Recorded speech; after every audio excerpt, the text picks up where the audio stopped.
નમસ્કાર વિદ્યાર્થી મિત્રો, સ્વાગત છે તમારું તમારી પોતાની યુટ્યુબ ચેનલ માય ક્લાસમાં. આજે આપણે ભણીશું ધોરણ 7 વિષય સંસ્કૃત ગાલા સ્વાધ્યાય પોથી સેમ 2માં પાઠ 6 યોજક તત્ર દુર્લભ, ત્યાં યોજક મળવો મુશ્કેલ છે. ચાલો વિદ્યાર્થી મિત્રો, પ્રશ્ન નંબર 1 ચાલુ કરીશું. જો સાચો વિકલ્પ શોધી સામે ચોરસમાં લખો. પેલું, ઊંટ બધાનું શું જોતો હતો? તો લખો બી, વાક અને ખામીઓ. બીજું, કોની એકાગ્રતા પ્રચલિત છે? તો લખો ડી, બગલાની. ત્રીજું, ઉષ્ટ સ્વભાવેન કીદૃશ અસતિ? તો લખો બી, વક્ર. કોણ રણ પ્રદેશનો રાજા છે? તો લખો ડી, ઊંટ. ચોથું, પાંચમું, બકહ મનુષ્યાણી વક્તુમ શક્નોમિ? તો લખો સી, ખોટું. છઠ્ઠું, રાજાને માટે સંસ્કૃત શબ્દ? તો લખો સી, નૃપઃ. સાતમું, ઉષ્ટ સર્વદા માં લખો દોષમ એવ પશ્યતિ. આઠમું, હે શુક તવ ચંચુ? તેમાં લખો સી, વક્રા અસતિ. નવમું, હે કુકર ત્વમ પુચ્છમ? લખો બી, વક્રમ. અને 10માં લખો ડી અને 11માં લખો બી. યોગ્ય શબ્દ પસંદ કરી ખાલી જગ્યા લખો. વિદ્યાર્થી મિત્રો, પહેલી ખાલી જગ્યામાં લખો વને, બીજીમાં ચંચુ, ત્રીજીમાં ઉષ્ટભ્રાતઃ, ચોથીમાં સમીચીનમ, પાંચમીમાં એકાગ્રતા, છઠ્ઠીમાં યોજક. પ્રશ્ન નંબર 3, સામે ચોરસમાં સાચું હોય તો આમ અને ખોટું હોય તો ન. પેલું ન, બીજું આમ, પછી ન અને આમ. ચાલો હવે પ્રશ્ન નંબર 4, શબ્દનો ઉપયોગ કરી અને વાક્યો બનાવીને અનુવાદ આપણે કરવાનું છે. લખો ઉષ્ટવનમ અટ્ટતિ. તો લખો ઊંટ જંગલમાં ફરે છે. શુકઃ લજ્જનમ અનુભવતી. પોપટ શરમ અનુભવે છે. અહમ મોદકમ ખાદામી. હું લાડુ ખાઉં છું. કિશન જલમ પીબંતી. કિશન પાણી પીવે છે. માલા પુસ્તકમ પઠતી. માલા પુસ્તક લખે છે. પ્રશ્ન નંબર 5માં જોડકા જોડવાના છે. પેલું સહ લખો, એમાં સહ મનુષ્યવાણી વક્તુ શક્નોમિ. અને બીજામાં લખો સ સ્વામી ભક્તય અસતિ. અને ત્રીજું, તસ્ય એકાગ્રતા પ્રચલિતા. હવે પ્રશ્ન નંબર 6, સાચો વિકલ્પ.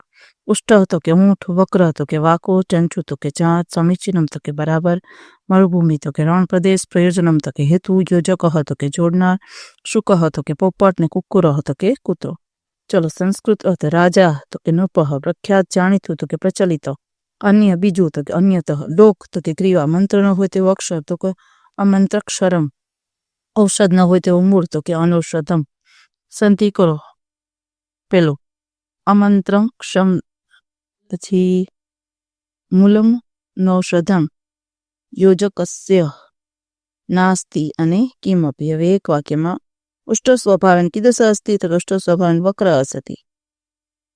બીજાનો લખો ઉષ્ટ વૃક્ષસ્ય ઉપરી કિમ પશ્યતિ? તો કે એકઃ શુકઃ પશ્યતિ. ત્રીજું, ઉષ્ટ શુકમ કિમ કથયતિ? તો ઉષ્ટ શુકમ કથયતિ. હે શુકઃ ત્વવ ચંચુ વક્રમ અસતિ. ચોથું, કસ્ય પુચ્છમ વક્રમ અસ્તિ? તો કુક્કુરસ્ય પુચ્છમ વક્રમ અસ્તિ. પાંચમું, કહ મનુષ્યવાણી વક્તુમ શક્નોમિ? કસ્યા ગ્રીવા વક્રા? તો શુકઃ મનુષ્યવાણી વક્તુમ શક્નોમિ, વાકસ્ય ગ્રીવા વક્રા અસતિ. છઠ્ઠું, કહ મરુભૂમયાનુપ્ર અસતિ? તો ઉષ્ટઃ મરુભૂમયાનુપ્રઃ અસ્તિ. કહ સ્વામી ભક્તઃ પ્રચલિતા? તો કુક્કુરસ્ય સ્વામી ભક્તઃ પ્રચલિતા. ચાલો પ્રશ્ન નંબર 10, એક વાક્યમાં ગુજરાતીમાં. કોણ સ્વભાવે વાકું છે? તો કે ઊંટ સ્વભાવે વાકું છે. બીજું, ઊંટ હંમેશા શું જુએ છે? તો કે ઊંટ હંમેશા દોષ જુએ છે. ત્રીજું, ઊંટ પોપટને ક્યાં જુએ છે? તો કે ઊંટ પોપટને એક વૃક્ષ પર જુએ છે. ચોથું, પોપટની ચાંચ કેવી છે? તો કે પોપટની ચાંચ વાકી છે. પાંચમું, કૂતરો શા માટે લજ્જા અનુભવે છે? તો લખો ઊંટ કૂતરાને કહે છે તારી પૂંછડી વાકી છે, તે માટે તે લજ્જા અનુભવે છે. પછી લોકો ઊંટનું સ્વાસ્થ્ય કેવું છે? તો કે ઊંટનું સ્વાસ્થ્ય સારું છે. તો શિયાળ પોપટ વિશે શું કહે છે? તે લોકો શિયાળ પોપટ વિશે કહે છે કે તેની ચાંચ વાકી છે, પરંતુ તે મનુષ્યની વાણી બોલી શકે છે. શિયાળ કૂતરાને શું કહે છે? તો કે શિયાળ કૂતરા વિશે કહે છે કે તેની પૂંછડી વાકી છે, પરંતુ તે તેના માલિક પ્રત્યે વફાદાર છે. અને 9, શિયાળ બગલાની ડોક વિશે શું કહે છે? તો લખો શિયાળ બગલાની ડોક વિશે કહે છે કે તેની ડોક વાગી છે, પરંતુ તેની એકાગ્રતા પ્રચલિત છે. ચાલો હવે 11મો પ્રશ્ન, સંસ્કૃતમાં અનુવાદ. એક ઊંટ છે તો એકઃ ઉષ્ટઃ અસતિ. એક વાર તે જંગલમાં ફરે છે. એકદા સવનમ અટતિ. ઊંટ હસે છે, આગળ ચાલે છે. ઉષ્ટઃ હસતિ અગ્રહે ચલતી. હે કૂતરા, તારું પૂંછડું વાકું છે. હે કુક્ર તમ પુચ્છમ વક્ર અસતિ. એ ઊંટભાઈ કેમ છે? તો લખો અષ્ટભ્રાત કથમ અસતિ? કશું જ નકામ નથી. કિમપી નિર્થકમ નાસ્તિ. તે બાબતમાં યોજક દુર્બલ હોય છે. સહ યોજક તત્ર દુર્લભ. ચાલો વિદ્યાર્થી મિત્રો, હવે ગદ્યખંડોનું ગુજરાતીમાં અનુવાદ 12મો પ્રશ્ન. ચાલો લખો. પહેલામાં, રસ્તામાં બગલો છે, બગલાને જોઈને ઊંટ બોલે છે, તારી ડોક વાકી છે. બગલો ઊંટ સામે જોતો પણ નથી. રસ્તામાં શિયાળ મળે છે. રસ્તામાં તે કૂતરાને જુએ છે.